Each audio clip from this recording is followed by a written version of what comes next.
So, what's up sa atin lahat mga boss? Mapagpalang araw sa atin lahat. So, for today's video mga boss, mayroon tayong tips na ituturo sa ating mga bagong mason o gustong maging mason o gustong mag-DIY sa ating mga bahay. Ang tips natin ngayon mga boss ay para sa pag-layout ng ating mga palitada mga boss. So, pinaka-importante yan mga boss. Kahit marunong ka na magpalitada, so hindi ka naman marunong mag-layout, so wala rin kwenta. Paano gagawin natin yan mga boss? So, ngayon, ituturo natin sa ating mga bagong mason o gustong maging mason o gustong mag-DIY sa kanilang mga bahay. Ang tatlong tips para sa pag-layout mga boss. So, pinaka-importante yan ngayon mga boss. So, let's go! So, yun mga boss. Ang una nating tips para sa ating layout ay maglalatag muna tayo ng ating mga tanse mga boss. So, ito ang ating tanse. Ilalatag muna natin to para makuha natin yung pinaka-pantay ng ating mga palitada mga boss. So tara, set up muna natin to. Let's go!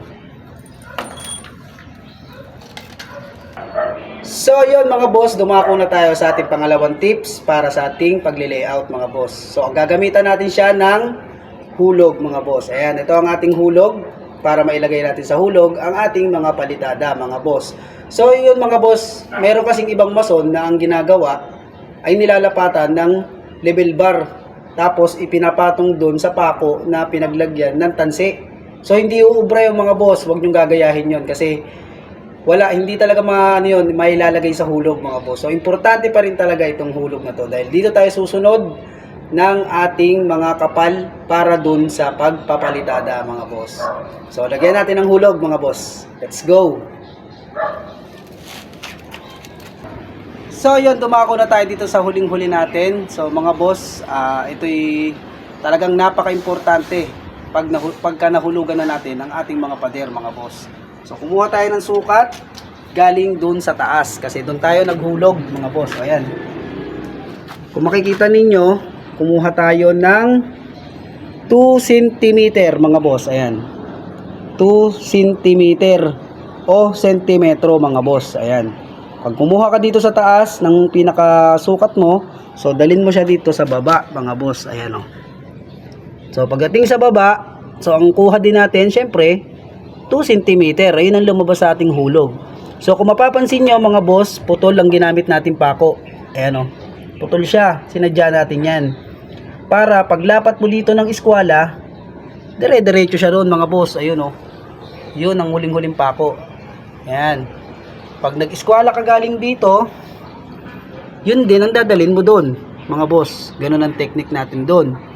So pagka nakuha mo na yung pinaka-eskwala noon at naka-eskwala na itong baba na to mga boss, syempre huhulugan mo din yan katulad ng ginagawa natin doon.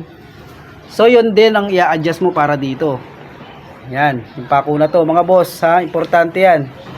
Kung ano yung sukat sa baba, yun din ang sukat dito sa taas kasi doon ka kumuha ng pinaka-eskwala sa dulo. So yun mga boss, yun ang pinaka-importante doon. Pag nakuha mo na at na-layout mo na, pwede ka na ngayon magpalitada. So pinaka-importante yan mga boss, ang pag-layout. Kasi kung marunong ka lang magpalitada, hindi ka naman marunong mag-layout, so wala rin kwenta. Kasi kung pag-layoutin ka, hindi ka marunong, paano ngayon yun?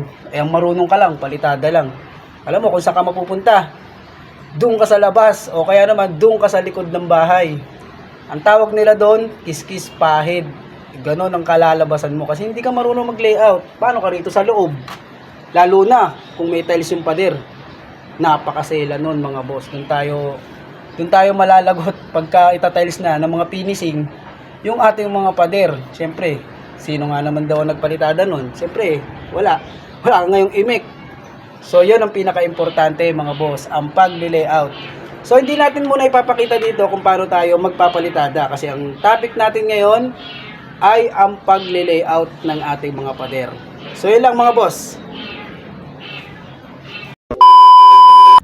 So yun lang mga boss, ang tatlong tips na para matutunan natin ang tamang pag-layout ng ating mga pader. So yun, tips lang yun sa mga bagong mason o gustong matuto ng pagiging mason. So yun mga boss, base lang naman to sa ating mga natutunan o mga nakita lang natin. So, in-apply lang natin din sa sarili natin. So, sinasabi ko nga palagi sa inyo mga boss, lahat ng pwedeng malaman natin mga boss. Kasi ang pagiging construction worker, pagka wala kang alam wala. Labor ang kababagsakan mo. Kaya dapat pag-aralan mo lahat ng nakikita mo mga boss. So yun tips lang sa mga bago yan mga boss. Kung marunong ka na sa pagiging mason at marunong ka na magpalitan at mag-layout. So yun lang, hindi pwede mo lang i-scroll ang video to mga boss. So yun lang, tips lang natin yun. At sa mga mahilig mag-DIY, para rin sa atin yun mga boss. Para sa susunod, tayo na lang ang gagawa ng ating mga bahay. So yun lang, kung nagustuhan mo yung video to, kung di ka pa nakapalo, mag-follow ka na, pakishare ang video. At konting likes lang mga boss. O pusuan mo na rin kung talagang nagustuhan mo yung video. So yun lang mga boss, salamat sa inyo lahat. God bless sa inyo. Lagi po kayo mag-iingat sa inyong mga pag-uwi at pagpasok sa ating mga trabaho mga boss. Let's go!